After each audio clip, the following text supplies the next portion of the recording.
And now, it's time for another Dice Tower review with Tom Vasel. Hey folks, Tom Vasel here, and today we're taking a look at Lewis and Clark, The Expedition. Now, Lewis and Clark is a game that got a lot of praise when it came out, and so I made sure to try to get a copy for myself. Lewis and Clark itself, the theme of it is something I've always been fascinated in, where two men took an expedition and went and discovered the Pacific Ocean and met friendly people along the way, and it was just a very interesting trip to go and read about, a very important part of the United States history. So the artwork in this game is phenomenal. The pieces look really cool. I got good reports. Let's take a look.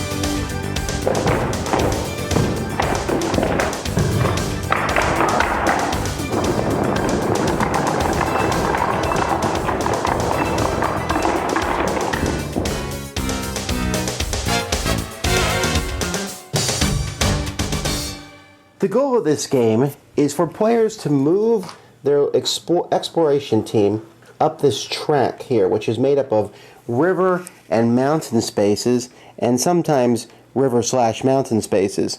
You actually can use the track that's printed here on the board, or you can put different spots here on the board and make your own custom track if you want to.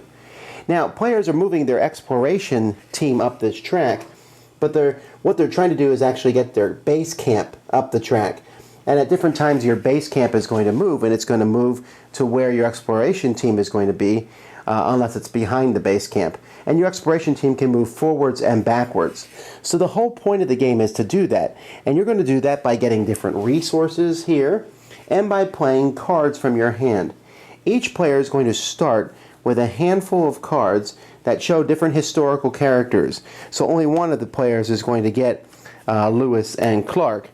And so you have these different players. For example, whoever is this brown player here is going to get William Clark.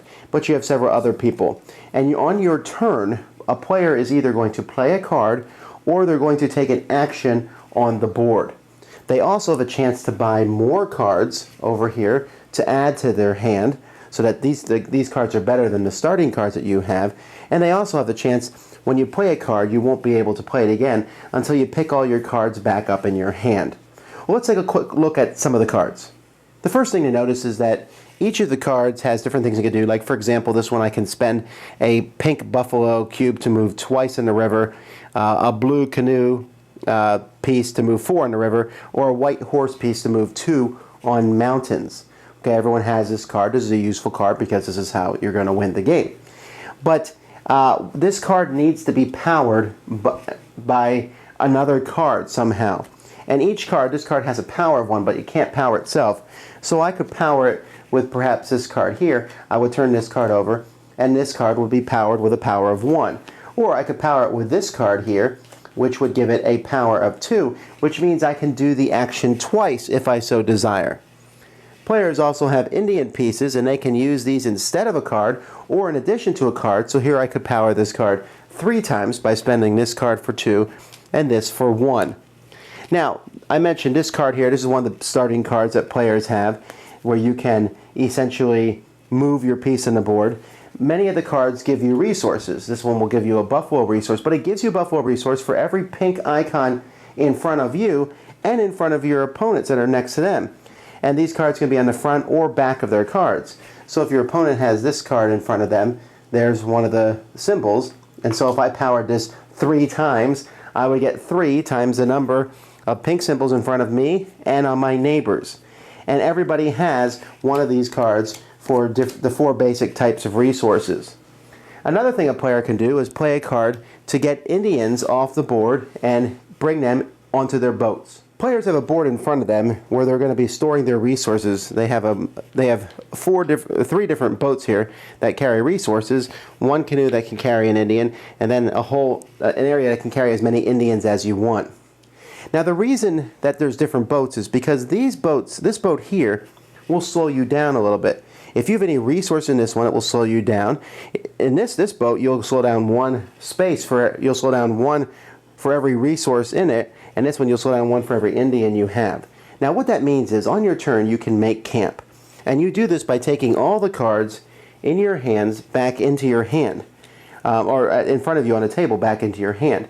any cards that you already had in your hand that you haven't spent yet are going to slow you down, and these spots will also slow you down as the game goes by. And when that happens, you're going to have to move your expedition piece backwards. So you might have moved it really far forward using different combinations of cards, but when you take cards back in your hand, you might have to move 5 spaces backwards. And then your camp is moved to wherever you are, as long as you are in front of your camp. So you have to be very cautious on how you do this. Not to mention, when you move on this board, you can never be in the same spot as someone else, so that can help you when you're going forward. If I go forward 1 here, I would move over those 2 pieces. But if you go backwards 1, you'll also move over those pieces, which can be a negative thing. Now, players will be able to take more Indians as the game goes by. There's one of the cards that puts Indians here in this center spot and takes them. But they can also, instead of playing a card, use these Indians and put them on different places on the board. Some of the places on the board give resources, like here you can take 2 yellow hides or 2 wood. And then other spots on the board, here I can spend 3 wood to add a ship to my fleet. So when I do that, I'll have my board here, and then I can add either another spot that lets me carry a free Indian without time, or another spot that lets me carry 3 Indians for only 1 time, or one that lets me carry 2 more goods for free, or one that lets me carry 5 more goods, but it's going to cost me a unit of time every time I make camp. So this is really essentially the whole game. You have to figure out how to do this, and buying the cards over here. When you buy these cards, each card has a price on the card. There's 2 prices per card. On the board, depending on the location of the card, there'll be a price in hides. So this one costs 1 hide, this one costs 2 hide, all the way over to the last one is going to cost 5 hides. But they're also going to cost a certain number of goods, and that's based on a number on the card, which for some reason I have upside down. So this one here would cost 1 good, this one would cost 2 goods, etc. And so therefore the cards that provide the most power are going to cost more as time goes by. When you buy these cards, you have a chance to discard a card from your hand. Each card on it can be discarded for a certain number of goods on that card, and this card is gone forever out of the game. So you have to be really careful not to get rid of a card that can help you as time goes by. And these cards here can do all sorts of things. Like for example, this one here can change buffaloes into canoes, and since canoes are very useful moving you down the river, that can be really helpful. This one here, you can pay 3 hides to move 2 on the mountains. Many of these allow you to move different ways. For example, this one here lets you spend 3 wood to move 4 on the river. Sometimes they are better resource cards. This one has a choice between 2 resources that I can pick from. This one here is a permanent special ability, which lets me move +1 in the mountains whenever I want to. So there's all sorts of different things. You know, here, 3 completely different resources. I can move 5 on the river. So players are going to want to have these cards in their hand, but they have to be careful too. If you have too many cards in your hand, you're going to have to play basically all those cards before making camp, or else suffer the chance of moving back very far on the river. Anyway, the first person to get their base camp up to where this American flag here is, at the fort here, is going to win the game. Of course, everyone gets an equal number of turns, and they win. All right, let me say 2 very divergent things here. 1, this is a very good game. 2, I hate it. Ha! And I think that's actually possible to be, where I can look at this game and I can recognize that it's a really well-designed game. That there's a lot of interesting things going on in this game, and at the same time, just find it abhorrent. Now, I guess I have to explain to you why I feel that way, and I think there's several reasons. One is certainly this game is a game that's really prone to what we call AP, analysis paralysis, where one person can really dramatically slow the game down, or multiple people can. Now, many games have this possibility involved in them, but I think Lewis and Clark has it more so than most, because it's really difficult to decide what to do on your turn before your turn happens. You can watch what the other people do and you can kind of plan, but if someone picks up all their cards and you were planning to use their card symbols to get a bunch of resources, you then have to reevaluate. Or if they move their guy a space behind you and now that's going to move you back farther if you pick up camp yourself, you have to reevaluate too. You're constantly having to reevaluate. Or they buy a card that you were thinking about buying, or a card that you want suddenly appears and you weren't planning to buy a card that turn, and maybe you should use your resources for that.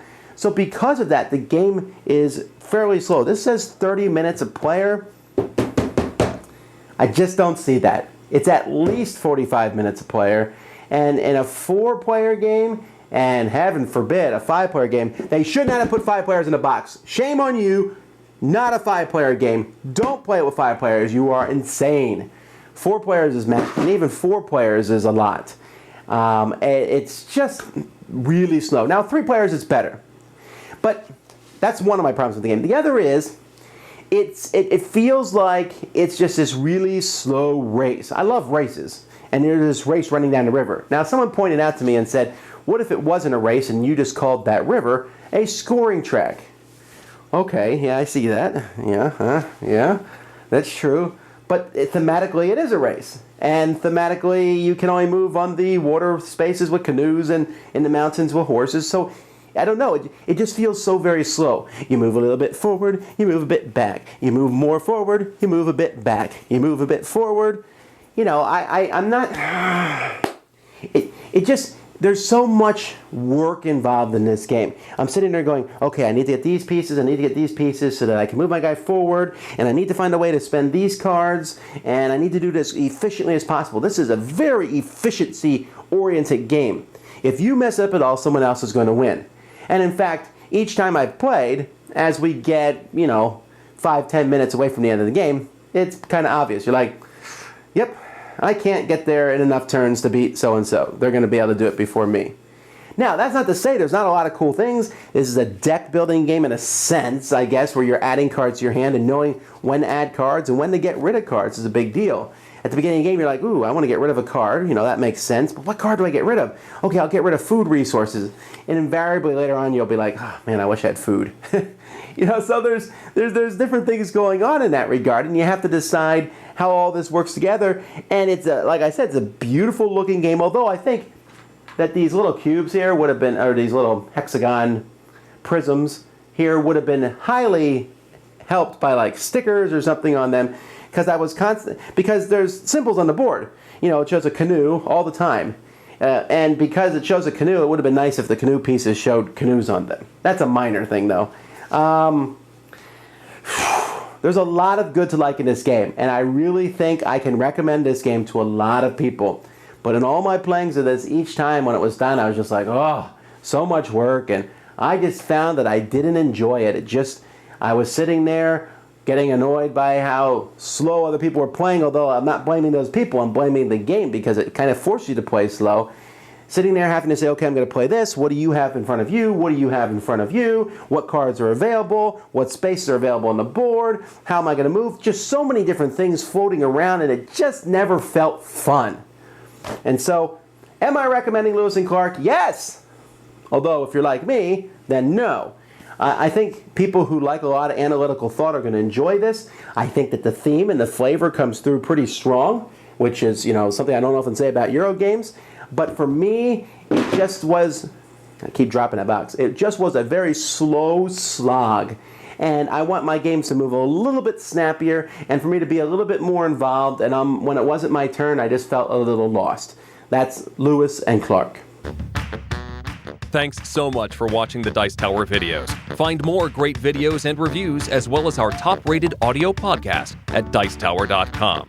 You can also find other great shows at Dicetowernetwork.com. I'm Eric Summerer, and you've been watching The Dice Tower. The Dice Tower is sponsored by Cool Stuff Inc., where you can find great games for great prices. Cool stuff in stock. Check them out at CoolStuffInc.com. Shut the door! Yeah?